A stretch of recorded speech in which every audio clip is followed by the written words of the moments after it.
నమస్కారం. Welcome to I dream. నేను మీ విజిత.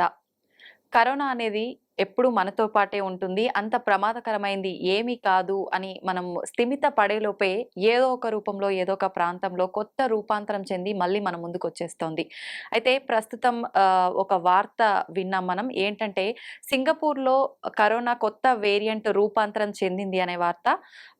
ఆ కొత్త వేరియంట్ అనేది ఎప్పుడైతే మనం ఐడెంటిఫై చేయగలిగామో, ఐడెంటిఫై చేసిన మొదటి వారంలోనే 25,000 కేసెస్ వచ్చాయని చెప్పి వార్తలు వింటున్నాం. రెండవ వారంలో 11,000 కేసెస్ వచ్చాయని చెప్పి వార్తలు వింటున్నాం. నిజంగా ఈ వేరియంట్ అనేది అంత ప్రమాదకరమైందా? ఇది మన దగ్గర గూడా వచ్చే అవకాశం ఉందా? ఉంటే ఎంతవరకు ఉంది? మనము ఆ వేరియంట్ బారిన పడకుండా ఉండాలంటే ఎటువంటి జాగ్రత్తలు తీసుకోవాలి? ఎటువంటి ఫుడ్ తీసుకొని మన ఇమ్యూనిటీని డెవలప్ చేసుకోవాలనే విషయాలన్నింటినీ మనకు తెలియజేయడం కోసం ప్రస్తుతం మనతో పాటు ఉన్నారు డాక్టర్ వెంకటలక్ష్మి గారు. ఇప్పుడు మేడంతో మాట్లాడి ఆ డీటెయిల్స్ అన్నిటిని తెలుసుకుందాం. నమస్తే మేడం. నమస్తే అండి. మేడం, కరోనా వచ్చి మనందరిని అతలాకుతలం చేసిందనే చెప్పాలి. అవును. అయితే ఇంక మళ్ళీ రాదు అనుకున్నాం. కానీ మళ్ళీ వస్తుంది. మనలోనే ఉంటుంది. కానీ అంత ప్రమాదకరం కాదు. దీనికేం భయపడాల్సిన అవసరం లేదని చెప్పి డాక్టర్లు చెప్పుకొచ్చారు మనందరికీ. హ్మ్. అయితే ఏదో ఒక ప్రాంతంలో, ఏదో ఒక రూపంలో రూపాంతరం చెందుతూనే ఉంది అప్పటి నుంచి గూడా. అవును. ఇప్పుడు ప్రస్తుతం చూసుకుంటే సింగపూర్‌లో 2 వారాల్లోనే చాలా ఎక్కువ కేసెస్ వచ్చాయని చెప్పి అవును. ఒక వార్త విన్నాం మనం. ఏంటి మేడం, ఇదంతా నిజమే అంటారా? 25,000 వరకు కేసెస్ 1 వీక్‌లోనే నమోదయ్యాయండి సింగపూర్‌లో. 25,000. సో, అది నెక్స్ట్ వీక్‌లో ఇంకొక 11,000 యాడ్ అయ్యాయి దానికి. హ్మ్. సో, ఓవరాల్ ఇదొక కొత్త వేవ్ స్టార్టింగ్ అనేదే చెప్పుకొని వస్తున్నారు. And okay. మిడ్ జూన్ కల్లా ఇది పీక్ అయ్యే ఛాన్సెస్ కూడా ఉంటాయి. So, okay. మనకి కనిపించే కేసెస్ కొన్ని ఉంటే, నమోదయ్యే కేసెస్ హాస్పిటల్‌లో కనిపించే కేసెస్ కొన్ని ఉంటే, లక్షల్లో సొసైటీలో ఇంకొన్ని కేసెస్ అనేవి అవునవును. ఉంటాయన్నమాట.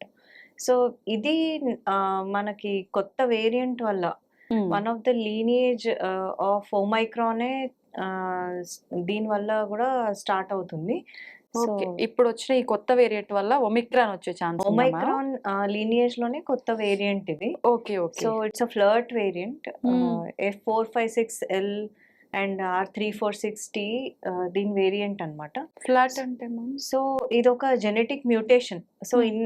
So, flus and other virals they are known to mutate genetically. So, అవి మ్యూటేట్ అవుతాయి. అంటే చేంజ్ అవుతాయి. హ్మ్. కొన్ని స్పైక్ ప్రోటీన్స్ మన బాడీ దేన్నైతే ఐడెంటిఫై చేస్తుందో హ్మ్. వ్యాక్సిన్స్ ద్వారా గానీ, ప్రీవియస్ ఇన్ఫెక్షన్స్ ద్వారా గానీ దాన్ని అవి మార్చేసుకుంటాయి. ఓకే. మార్చేసుకొని ఇమ్యూనిటీకి దొరకకుండా ఎంటర్ అవుతాయి. హ్మ్. సో, ఇమ్యూన్ ఇవేసివ్ అవ్వడం వల్ల నంబర్స్ అనేవి చాలా ఎక్కువ నమోదవుతాయి. ఆ! ఏదన్నా కొత్త మ్యూటేషన్ రాగానే షిఫ్ట్ అండ్ డ్రిఫ్ట్ వేరియేషన్స్ అంటాం. దానివల్ల ఒక కాంటినెంట్ అంతా స్ప్రెడ్ అవ్వచ్చు. ఇంటర్ కాంటినెంటల్ స్ప్రెడ్ ఉండొచ్చు. So, it's one of the nature అన్నమాట. So, how okay. Viral mutations work. Hmm. ఈ కొత్త మ్యూటేషన్ కూడా సేమ్ మన JN.1 లీనియేజ్ ఒమైక్రాన్ లాగే ఉంది. All the okay. ఫీచర్స్ అన్నీ దానిలాగే ఉన్నాయి. So, okay. Nothing to worry. Same lineage అంటున్నారు కాబట్టి దో ఇమ్యూన్ ఇవేసివ్‌నెస్ ఎక్కువ ఉండడం వల్ల స్ప్రెడ్ ఎక్కువ ఉంటుంది.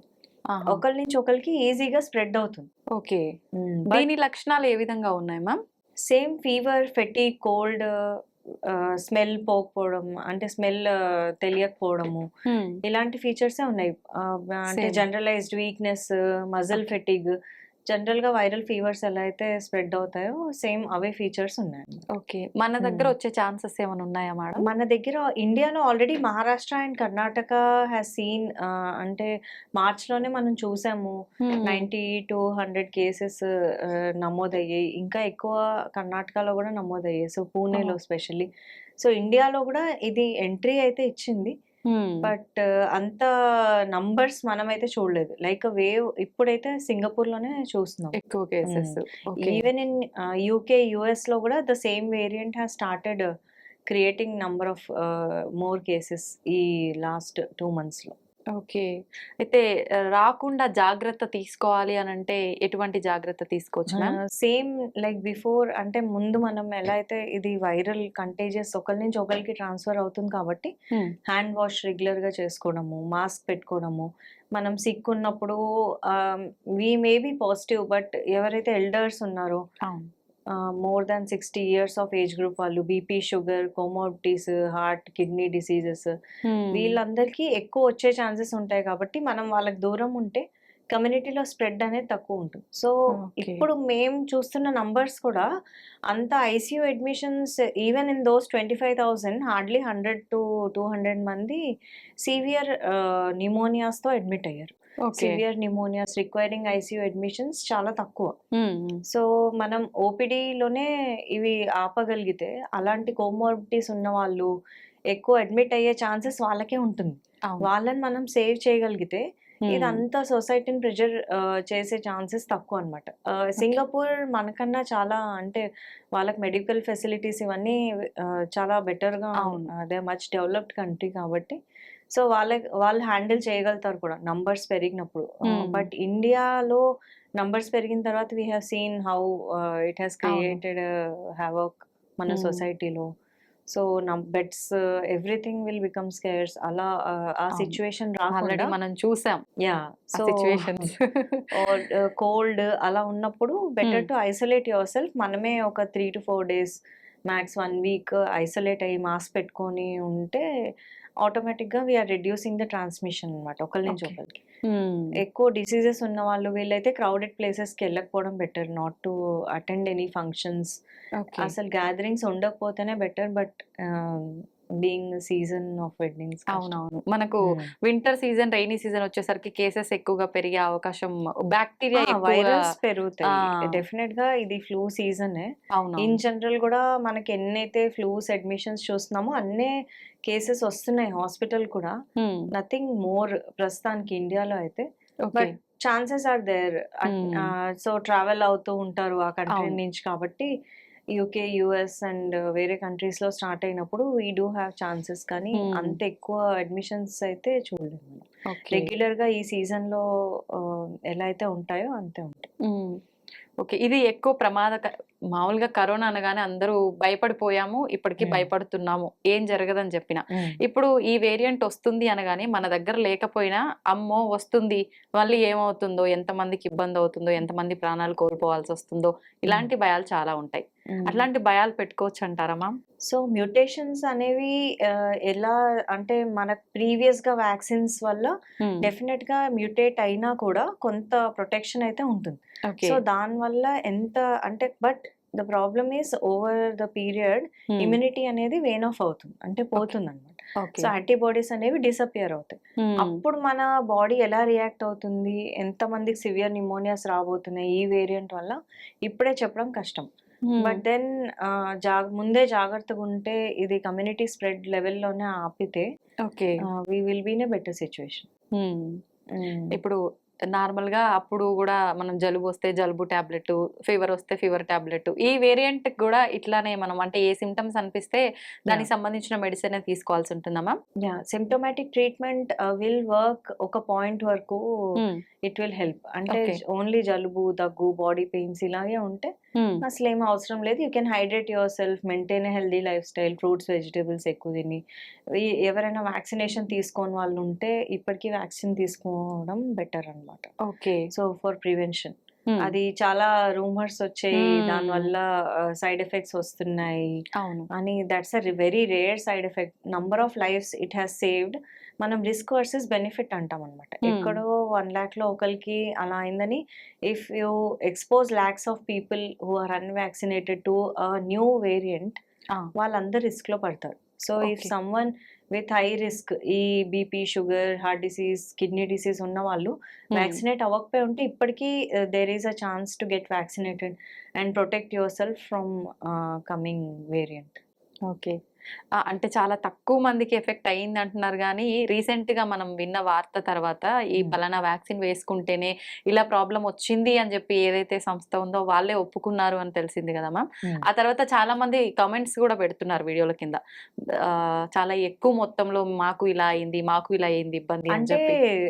ఇప్పుడు suppose somebody was smoking for 20-30 years, అతనికి హార్ట్ అటాక్ వచ్చింది. It's completely unrelated to the, అంటే ఈ డెఫినెట్ గా ఈ వ్యాక్సిన్ వల్ల వచ్చిందని చెప్పలేము చెప్పలేము. మనం. 100% వీ కెనాట్ టెల్. హ్మ్. కొందరికి it's a known complication of the vaccination అని మనకి ఈవెన్ ద అవును. Company, the manufacturer has given in the vial bottle also. Hmm. ఆ వార్నింగ్ అనేది ఉంది. ఉంది. But like I have explained అది రిస్క్ వర్సెస్ బెనిఫిట్ అని. దానివల్ల హ్మ్. ఎంత మంచి జరుగుతుందో అది మనం సెకండ్ వేవ్‌కి, థర్డ్ వేవ్‌కి డిఫరెన్స్ క్లియర్ కట్‌గా చూసాం. మనకు అర్థమైపోతుంది. అవును మ్యామ్. ఎన్ని డెత్స్ అయ్యాయి సెకండ్ వేవ్‌లో that hmm. Has not happened in the third wave. ఆ! బికాజ్ అందరూ వ్యాక్సినేటెడ్ ఉన్నారు. ఎస్పెషల్లీ యంగ్ పీపుల్ డయింగ్ అనేది వెరీ లెస్.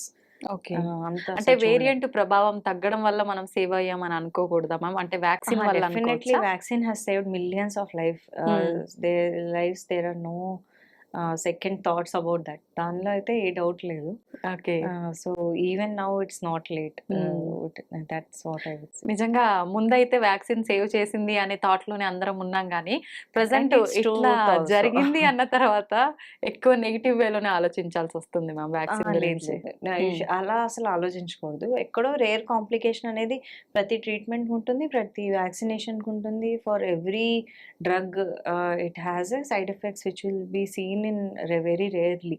ఓకే. దానివల్ల we should not be stopping mass immunisations. Hmm. ఇప్పుడొచ్చిన ఈ కొత్త వేరియంట్ ఎక్కువగా ఏ ఏజ్ వాళ్ళలో వచ్చే అవకాశం ఉంటుంది మ్యామ్? ఈ ఇది it can affect any individual. Okay. A age వాళ్ళకన్నా రావచ్చు. హ్మ్. అడల్ట్స్ అన్నా, పెద్దవాళ్ళన్నా, పిల్లలన్నా ఎవరికన్నా రావచ్చు. ఓకే. అందరూ జాగ్రత్తగానే ఉండాలి. సింప్టమ్స్ ఉన్న ఫ్యామిలీ స్పెషల్లీ ఐసోలేట్ అయితే వేరే వాళ్ళకి స్ప్రెడ్ అవ్వకుండా ఉంటుంది. ఓకే. మాస్క్‌లేసుకొని, శానిటైజర్ యేసుకొని జాగ్రత్తగుంటే హ్మ్. It will not cause much risk. Okay. And మధ్యలో ఎప్పుడైనా ఆయాసం వచ్చి హ్మ్. సడన్‌గా మనకి గాలాడట్లేదు. ఈ ముందు 4, 5 డేస్ బ్యాక్ కోల్డ్ వచ్చి ఇది న్యూమోనియాలా మారే లక్షణాలు. అంటే రెస్పిరేటరీ రేట్ పెరగడం, ఓకే. గాలి ఇబ్బందిగా తీసుకోవడం, ఆక్సిజన్ రేట్స్ తగ్గడం ఇలా జరిగితే మాత్రం immediately you should consult the doctor. మొత్తానికి కొత్త వేరియంట్ మన దగ్గర వచ్చే అవకాశం చాలా తక్కువున్నా, ఒకవేళ వచ్చినప్పటికీ మనం ఇమ్యూనిటీని పెంచుకొని వ్యాక్సినేషన్ అయ్యుంటే పర్వాలేదు. దాని నుంచి మనం తప్పించుకోవచ్చని అంటారు ఫైనల్‌గా. అంతేనా మ్యామ్? వచ్చే ఛాన్సెస్ డెఫినెట్‌లీ ఉంటాయి ఉంటాయి. ఇండియాలో. కొంతలో కొంత. ఆ! Because we do travel and hmm. Many people మన కంట్రీ నుంచి వేరే కంట్రీకి వెళ్తూ ఉంటారు. సో, అవునవును. ఇట్ విల్ మనం జాగ్రత్తగా ఉండి ఉండాలి. ఇమ్యూనిటీని పెంచుకుంటే బెటర్. హెల్తీ మంచి life life style, style. Healthy living, హ్మ్. ప్రాపర్ టైమ్‌లో తినడం, హోమ్ ఫుడ్ తినడం, ఆ! ప్రాపర్ టైంకి పడుకోవడం, small small things but avoiding junk food ఇవన్నీ అవునవును. స్మోకింగ్, డ్రింకింగ్ దీస్ గో హ్మ్. A long way. Exercising for 45 minutes all trivial things but ఇవే మనకి సేవ్ కాపాడతాయి. చేస్తాయి లైఫ్‌ని. Okay. Thank you ma'am. Thank you very much. Thank you. చాలా మంచి విషయాలు నిజంగా. కరోనా భయం అనేది అందరిలో ఇంకా ఉంది. ఎప్పటికీ ఉంటుందనే చెప్పొచ్చు. దాని నుంచి కొంతలో కొంత జాగ్రత్త తీసుకోవాలంటే ఇలాంటి విషయాలు తెలియాల్సిందే. Thank you ma'am. Thank you thank very you. Much. Thank you everyone.